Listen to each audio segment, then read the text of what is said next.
Now students, see, in our last lecture, our discussion was here, dipole, AB is a dipole of length twice A and P is the axial point. The figure is with you already and this expression is also with you. We have already done the calculations are with you also, and you might be remembering we are coming to this point K into Q 4RA divided by R square minus A square whole square.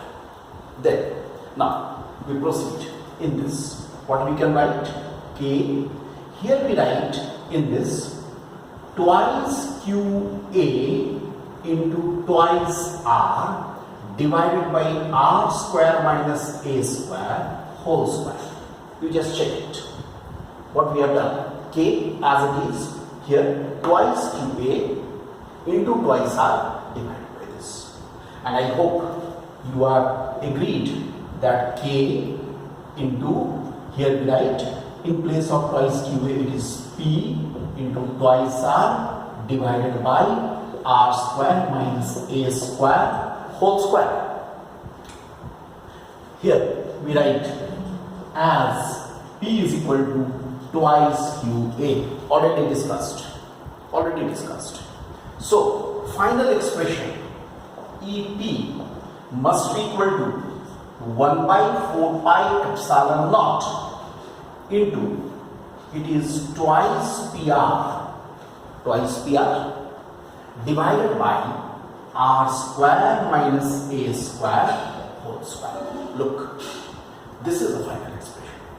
1 by 4 pi epsilon naught twice PR divided by R square minus A square whole square. Okay, we are getting this now. If I consider a special case of it, I want to discuss a special case. What is the special case? In case of the molecular dipoles, or in case of the dipoles having very small length. Molecular dipoles, I think from the knowledge of chemistry, you must be knowing that there are molecules like H2O, HCl, etc., which are having the dipole moments. So these are the molecular dipoles. So in case of the molecular dipoles,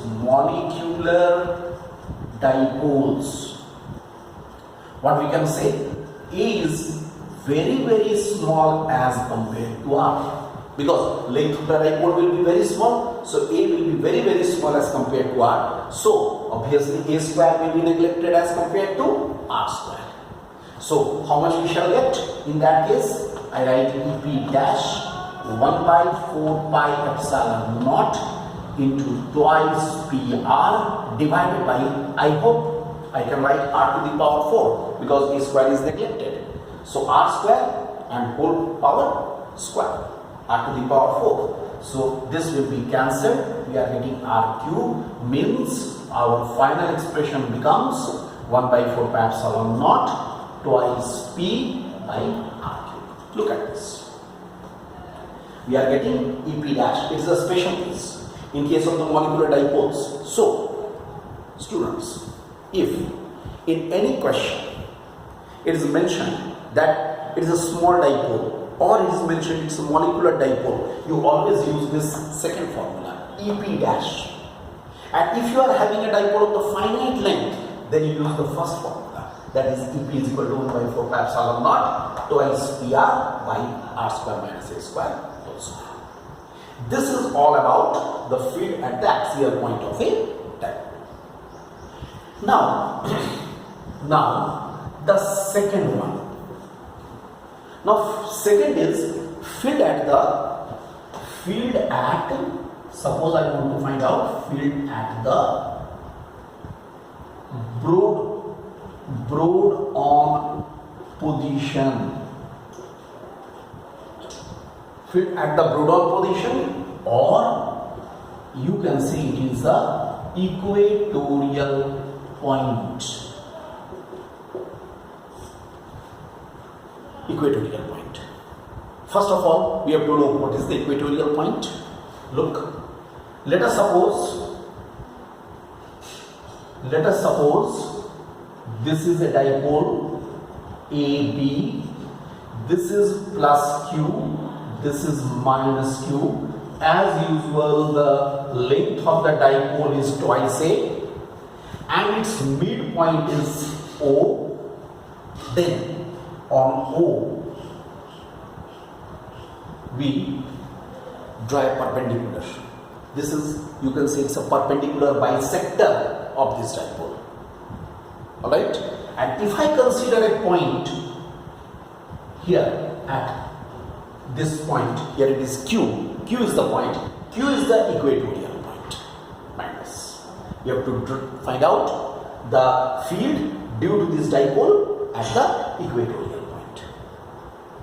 Alright? Here R will be this distance. The sense of taking R is the same. It is the distance of the concerned point from the midpoint, just like the previous case. And obviously, if you want to determine the net field due to this dipole, then what to do? We join this as well as we join this. We have joined both. Obviously, it will become an isosceles triangle in which base angles will be equal. I hope it's clear to you. Obviously, EA vector must be in this direction. EB vector should be in this direction. You can see EA and EB vectors direction. And from our knowledge of the electric field, I hope you are agreed. Magnitudes of these two fields will be the same. Magnitudes, although directions are different. One is away from the positive charge, another is towards the negative charge, but their magnitudes will be the same. Why? Because the amount of the charge and the distance of the concerned point from the charge is the same. That's why we are getting this. Obviously, according to parallelogram law, you can say its resultant will be like this, EQ vector, which will be bisecting the angle between the two fields, field directions. That means this angle must be theta and this angle should also be theta according to the geometry of the figure. Alright, I just leave it to you. You can try. You can find out the value of the EQ vector, magnitude of the EQ vector. You can find it out either by using the parallelogram law or by resolving EA vector and EB vector into their components. That means by your knowledge of the vectors. Okay? And one more thing, just I tell you, in this figure, axial point, you can understand dipole moment will also be acting in the same direction. I hope all of you are agreed, because negative to positive charge. But in this case, in case of the, as I mentioned in the previous case, axial point, electric field and the dipole moment are in the same direction. And here, dipole moment will be in the opposite direction, P vector, like this. That means what will happen here? Electric field and the dipole moment are in anti-parallel, isn't it? Here plus Q, minus Q to plus Q, anti-parallel. These are short questions, maybe asked in CBSE also.